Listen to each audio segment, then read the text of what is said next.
Have you ever walked into a room filled with your own family and felt as if you were nothing but a shadow passing by? My name is Martha Lewis, and for 62 years, I thought I understood my place in the world. Wife, mother, keeper of memories, the quiet strength behind every family gathering. But on the morning of my son Ethan's wedding, as the Oregon air bit gently at my cheeks, I realized some stories of belonging are quietly rewritten when you're not looking. Sometimes, the coldest wind comes not from the sky, but from the eyes that used to seek you first in a crowd. I stood outside the sleek glass event hall, the navy blue dress I'd pressed the night before, draped carefully over my shoulders. It was the same dress my late husband Frank always said made me look brave and wise. I held on to those words as I took a slow breath and stepped inside, hoping today might be the day Ethan would see not just his mother, but the woman who had built his future with steady, calloused hands. The lobby was filled with laughter flowers and people in elegant shoes. No one looked up when I arrived, and my name was the last one printed on the guest list tucked between distant cousins and plus ones who barely knew our family history. When Ethan finally saw me, there was no warm embrace, no greeting filled with the old affection. Just a polite nod, the kind you give an acquaintance you once knew well. I told myself it was nerves, the bigness of the day, but inside a quiet ache had already begun. There's a kind of silence that only grows in the space where love once lived. They seated me near the back of the room, far from the laughter, nowhere close to the family table, draped in ribbons and photos. I smoothed my dress and folded my hands in my lap, willing myself not to stand out, not to hope for more than what was given. I caught glimpses of Ethan, his arm around his bride Harper, as they greeted everyone except me. If you've ever watched your own child look past you, you'll understand it doesn't sting like a slap. It settles slow and invisible until you begin to question whether you belong at all. I had rehearsed a small speech for the rehearsal dinner, words meant to honor Ethan, to weave in memories of his father, to remind us all of the years we built together. The microphone never found its way to me. It moved from Harper's father to her sister to two of their college friends. Each time it passed by, my heart grew quieter, my presence smaller. I thought of the lemon loaf I'd baked for Ethan, his favorite since childhood, still wrapped in wax paper beside me, untouched, unnoticed, as invisible as I felt in that crowded room. Sometimes the pain isn't in the words left unsaid, but in the glances that lingered too long, or not long enough. There were moments when people looked at me with curiosity, as if searching for a reason why I was there. Maybe Ethan was wondering the same thing. Even Harper's mother, passing behind my chair, patted my shoulder, not kindly, but softly, the way you might touch a stranger out of polite obligation. I wanted to tell myself I was being sensitive, that these were just wedding day nerves. But deep down, I knew better. That night, I watched Ethan dance with his new bride. They looked radiant, wrapped in certainty, and youth spinning further away with every step. I sat quietly in my chair. My hands folded the basket of lemon bread by my side. No one noticed when I slipped out the door to call for a ride home. The wind felt heavier than before, as if it understood something I didn't want to name. Have you ever been present at your own child's celebration and felt more invisible than the waitstaff clearing plates? Let me tell you, it doesn't break your heart all at once.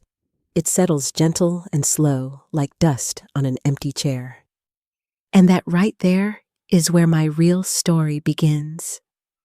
Sometimes the moment you realize you are invisible isn't the end. It's the beginning, the very first step toward reclaiming your own place in the world, no matter how quietly you have to do it. All through the night before the wedding, I baked Ethan's favorite lemon loaf, a recipe handed down from my own mother, the kind with zest in the batter and sugar crust on top. I poured my heart into every step, remembering the birthdays and summer afternoons when Ethan would peek into the kitchen waiting for the very first slice. I wrapped the loaf in fresh wax paper tied with a blue ribbon, telling myself that even if the day was busy, he would know I remembered what mattered. It was a small offering, but sometimes love is measured in small, quiet gestures. As I arranged the lemon loaf in its little basket, I rehearsed my speech one last time. I had chosen each word with care, hoping to bring Ethan and Harper a blessing for their new journey, and maybe spark a smile, a tear, or just a moment of shared memory. I thought of my late husband, Frank, and pictured him nodding in quiet approval from the corner of the room. "Just speak from the heart," he used to say. But the microphone traveled its own path that night, skipping right over me, as if the years I'd spent guiding Ethan to manhood had simply been left off the itinerary. At first, I told myself not to take it personally. There are so many moving parts to a wedding, timelines, nervous speeches, shifting moods. But as the evening wore on, I realized this was more than an oversight. My lemon loaf sat untouched on the chair beside me, its sweet scent wafting up as strangers filled their plates with catered desserts from the buffet. Not once did Ethan or Harper glance my way or ask about the old family favorite. In that moment, it struck me how easily we can become invisible, not through cruelty, but simply through the rush and distraction of new priorities. I've spoken to other parents who felt that same ache the moment you bring something meaningful, and it sits forgotten at the edge of a celebration. A friend once told me about the quilt she spent months sewing for her daughter's baby shower, only to find it still folded and unopened, as everyone fawned over store-bought gifts. In these moments, it's tempting to think we've failed, that we should have tried harder, or simply faded quietly away. But the truth is, sometimes love is overlooked, not because it's unworthy, but because those we love are caught in the current of their own lives. So I sat there smoothing the ribbon on my basket, letting the noise and laughter wash over me. I reminded myself that giving is not a contract, it's a gift. We offer what we can when we can, and the act itself is enough, even if it goes unseen. That's a lesson I wish I'd learned sooner, to value my own intentions, regardless of how or if they are received. For anyone listening, let me say the small things you do, even if unacknowledged, still matter. They become a quiet foundation beneath every family story. That night, as the festivities faded and I rode home through the dark Oregon streets, I realized something else. It isn't the absence of gratitude that wounds us most, but the feeling of being gently set aside. Still, a new kind of resolve began to flicker in my chest. Maybe it was time to honor the love I'd carried, even if no one else noticed. I tucked the lemon loaf into my fridge, and as I did, I promised myself my story wouldn't end as someone forgotten. Sometimes the smallest acts of care are also the first steps toward reclaiming your own worth. And so, as morning crept in and the phone rang with an invitation that sounded more like a summons than a greeting, I felt a shift. It was subtle, the way light changes through a window, but it marked the true beginning of a journey I never expected to take, one where the next chapter would be written not by others, but by the choices I made for myself. A few days after the wedding, as I finished my morning coffee, a small envelope arrived in my mailbox, my name written in Ethan's familiar, hurried handwriting. Inside was a folded card inviting me to dinner with him and Harper at a restaurant I'd only ever seen in glossy magazines. There were no words of warmth or thanks, just polite efficiency. "We'd like to take you out, there's something we'd like to share." My heart fluttered with the hope of connection, but there was a quiet warning underneath a sense that this was not a gesture of closeness, but a step in some unfolding plan. That evening, I dressed with care, tucking the lemon loaf ribbon into my purse like a small token of courage. The restaurant gleamed with polished wood and glass, the kind of place where the napkins are folded just so, and the waiters know your name before you sit down. Ethan and Harper were already there, poised and smiling, looking every bit the modern couple at the start of their new life. We ordered small plates with unfamiliar names, and I tried to anchor myself in the memory of Ethan as a boy, asking endless questions at our own kitchen table. The conversation quickly drifted from small talk to something more deliberate. Ethan's words became smooth rehearsed.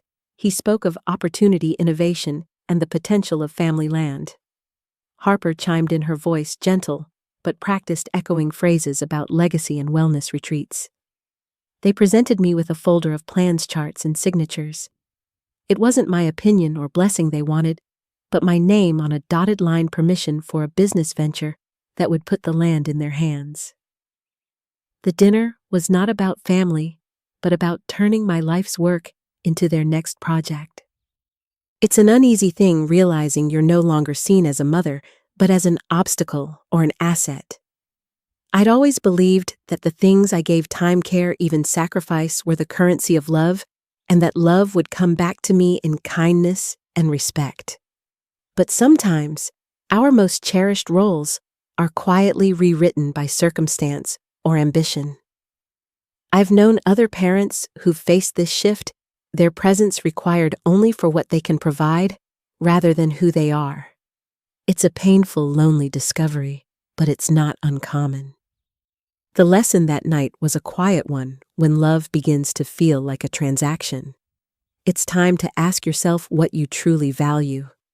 I listened to Ethan's pitch, felt the old ache of wanting to be included, and realized I had a choice to keep giving until I was empty, or to start drawing boundaries that honored my own heart.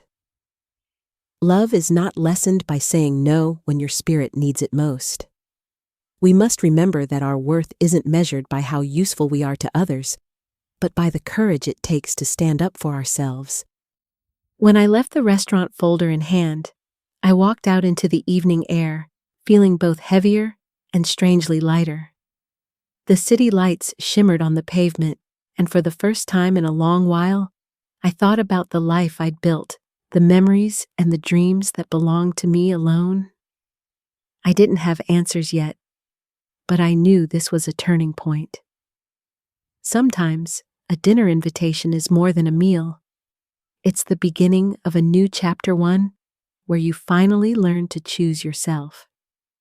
And with that quiet decision blooming in my chest, I prepared to look backward, not in regret, but to rediscover what had been mine all along.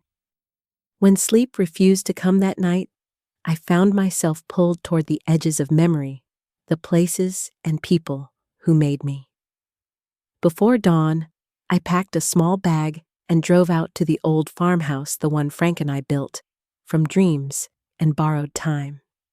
The fields were wild with golden grass, the porch creaked in the wind, and a faded key pressed cold against my palm. There behind the shed waited boxes of life collected and nearly forgotten yellowed county fair ribbons, birthday cards, with childish scrawl, and under a heavy canvas, a battered metal file box that had once belonged to Frank. Inside the box, I found documents thick with dust, some crumbling at the edges. Tucked between tax folders and faded photographs was a single envelope marked in my husband's hand. For Martha, when you need to remember. My fingers trembled as I slid the paper free. Frank's letter was brief, steady, written in blocky, unmistakable script. He wrote of his love for Ethan and for me, but also his worries that sometimes love left unguarded can turn into something else.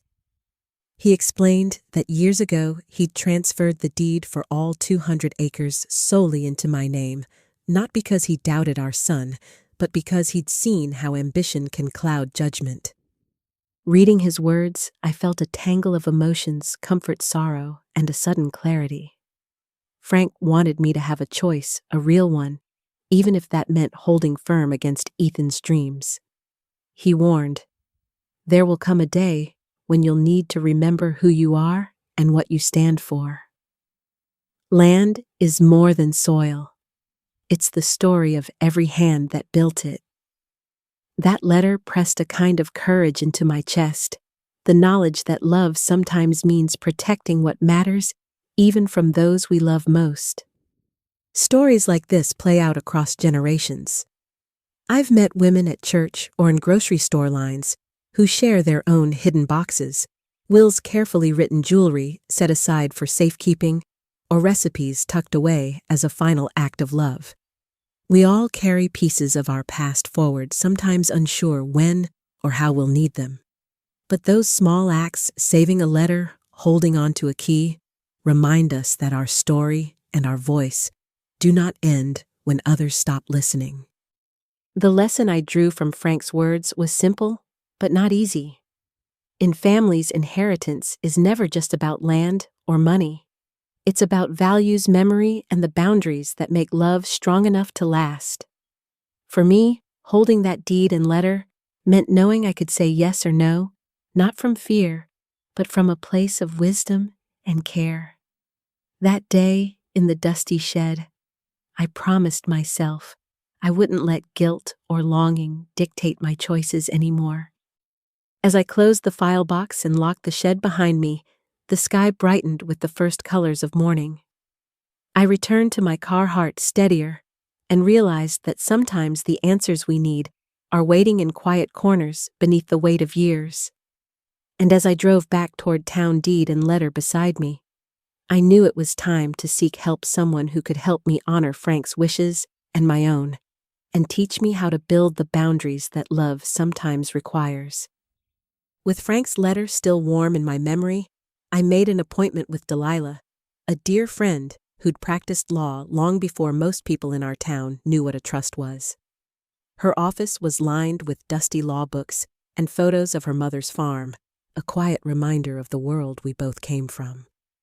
As I slid the deed and letter across her desk, I felt an old ache resurface, part fear and part relief.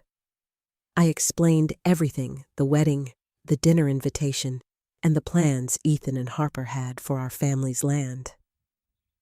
Delilah listened without interruption, her eyes soft but steady.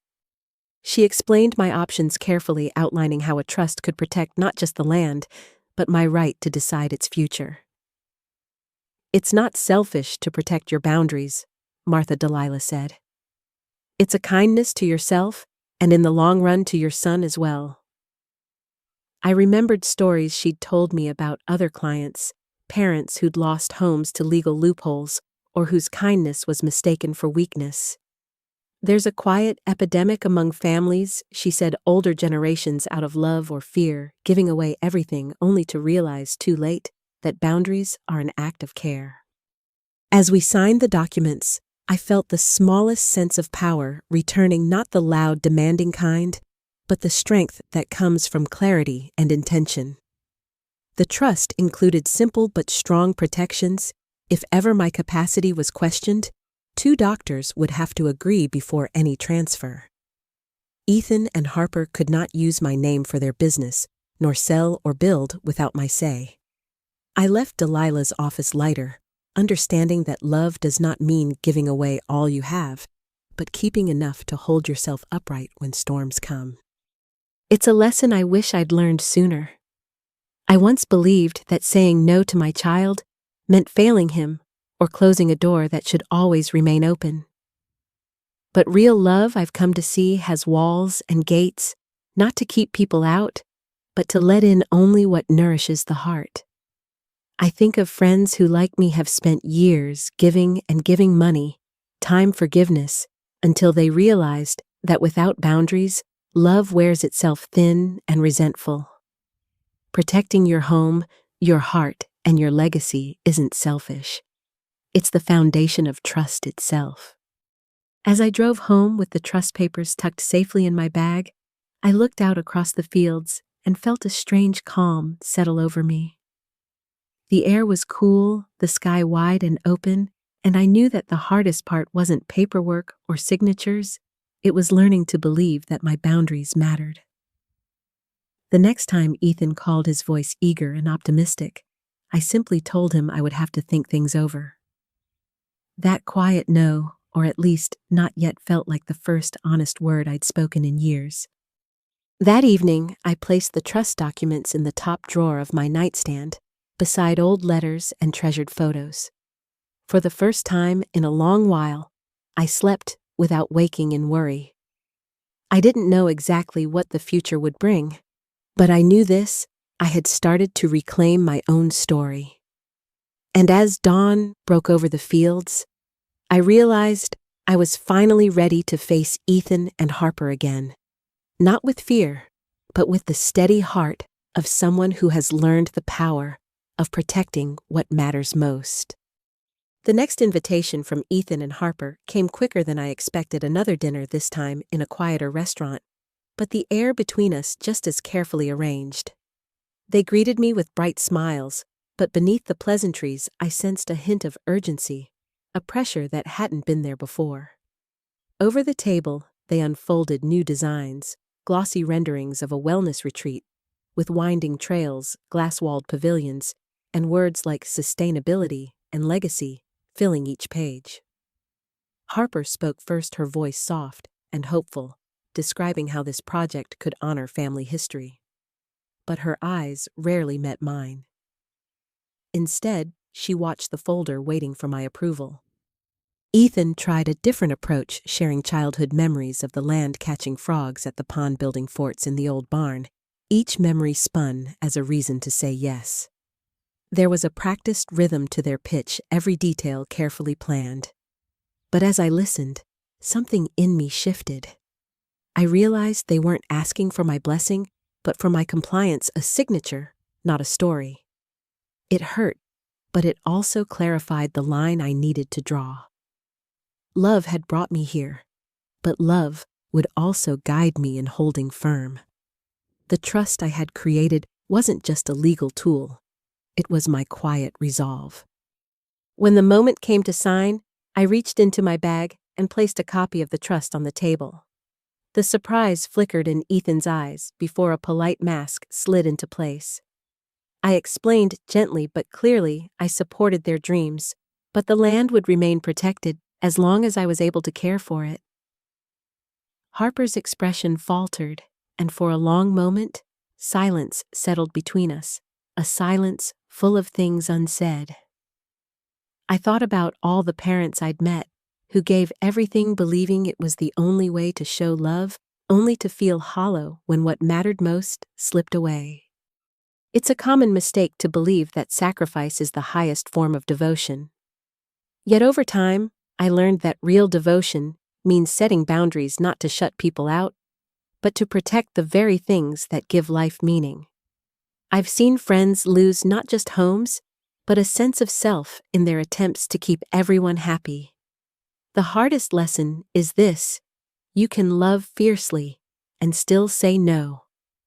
In fact, sometimes saying no is the most loving act you can offer. Leaving the restaurant, I felt both sadness and a strange, steady calm. I wasn't trying to win or prove anything. I was simply choosing to honor the years of work and love poured into that land and into myself. For the first time, I didn't feel the urge to apologize or explain. Sometimes standing firm is a quiet, private victory, and the peace that comes after is proof enough that you've done what's right. That evening, as I watched the last light fade behind the fields, I knew this confrontation was not the end, but a turning point. I had drawn a boundary, not out of anger, but out of care for my family, for our story, and for the woman I was learning to be. With that truth, I was finally ready to discover who I could become outside the roles that had once defined my life. In the quiet that followed my decision, I found myself standing in the center of the old cabin, the air scented with pine and the faintest trace of wood smoke. For the first time in decades, I let myself truly notice the space around me, not as Ethan's mother or Frank's wife, but simply as Martha. The days were slow and unhurried. I tended the wildflowers in the garden, polished the old windows, and brewed tea by the sunlit table. At night, I wrote in a little blue notebook, capturing thoughts that once felt too small or selfish to speak aloud. It was both lonely and liberating. There were evenings when the ache of absence settled in, when I missed the noisy dinner table, the clatter of shoes in the hallway, the certainty of being needed.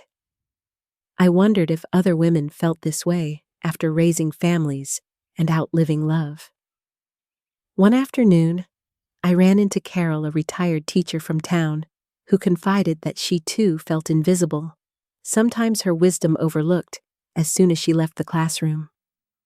We laughed gently about it over coffee, realizing we'd both spent years as someone's something and were only now learning how to simply be.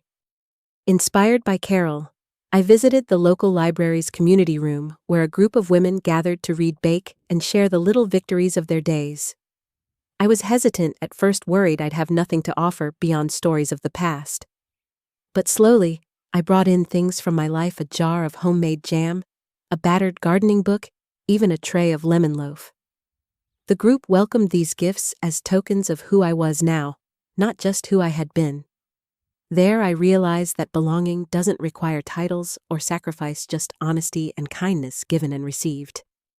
It was in these simple routines, teaching a neighbor's granddaughter how to braid wildflowers, swapping recipes, or helping tidy the library shelves, that I began to feel whole again. I started a small workshop on growing herbs in window boxes, surprised at how many women signed up, eager to find purpose beyond the boundaries of motherhood or marriage. We exchanged advice and laughter, building friendships from soil and shared experience. I saw how, like me, others yearned for something to nurture, but also for permission to nurture themselves. The joy in their faces became a mirror, showing me how much life remained to be discovered.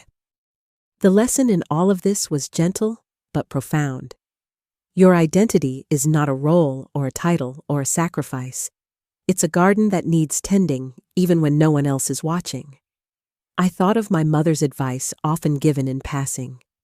Make a little beauty for yourself each day, even if it's just a pot of tea or a row of violets. I understood now that honoring yourself isn't an act of rebellion or loneliness, but of quiet courage. You are allowed to take up space, to thrive, to enjoy the sun. As the days turned into weeks, my heart softened to this new rhythm. I missed Ethan and Frank in different ways, but I no longer measured my worth by their needs. Instead, I counted the blooms in my window box, the stories traded with new friends, the peaceful hush at dusk. And when a message from Ethan finally arrived, curt and fraught, I was ready to meet it with the steady peace I had grown for myself, not with longing or regret, but with the calm assurance that I could weather whatever came next. Not long after I settled into this quieter way of living, the consequences of my choices began to ripple outward. One morning, my phone buzzed with a terse message from Ethan. He explained that his business loan had been denied. Apparently, the bank was unable to use the land as collateral. There was no warmth in his words, only a sense of accusation, as if my act of protecting what mattered most had somehow made his path harder. Harper had gone to stay with her sister for a while, and Ethan's own sense of direction seemed to falter in the absence of easy solutions. I sat at my kitchen table, reading his words, feeling the familiar pull of guilt tugging at my heart. It's something I've seen in many mothers, the instinct to shoulder blame for the disappointments of those we love, even when we know deep down we are not responsible for their every struggle. My friend Gloria once confessed that after her daughter's failed marriage, she spent months replaying every conversation, convinced she must have said or done something wrong. But sometimes the hardest lesson is learning to separate empathy from responsibility. This was a turning point for me, a moment to reflect on what boundaries truly mean. For so long, I'd believed that protecting myself would hurt others, that saying no was a selfish act.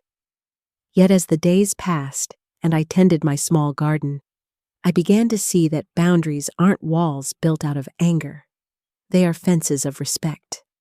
They allow us to care deeply without losing ourselves in the process. The more I honored my own needs, the more I realized I could still love Ethan, even as I let him face the consequences of his own decisions. Seeking comfort and a sense of purpose, I poured my heart into the community workshops. I taught neighbors to grow basil in their kitchens and led simple cooking classes with recipes from my childhood. The laughter and connection I found there reminded me that healing is rarely a solitary endeavor.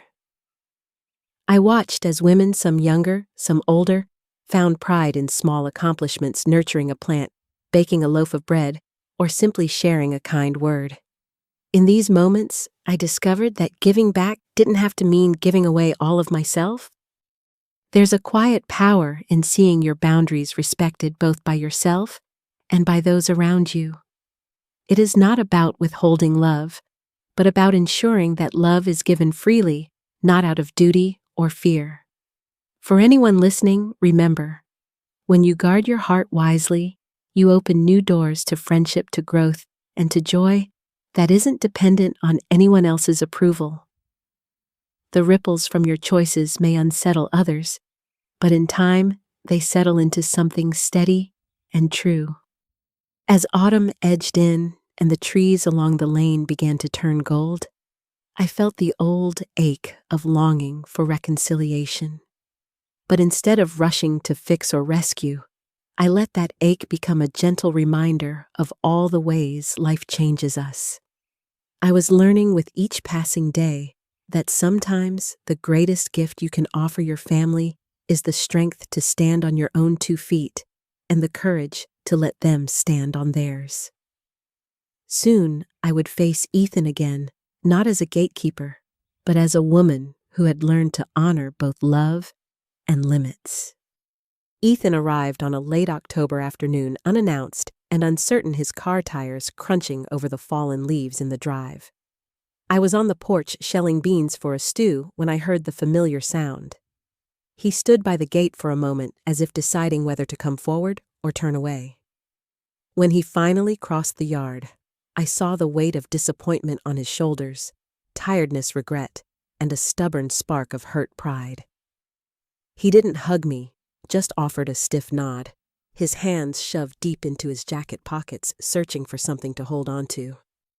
We sat side by side on the old porch steps, the sun dipping lower behind the fields. For a while, the only sound was the rustle of wind in the trees. When Ethan finally spoke, his voice was soft, but edged with accusation.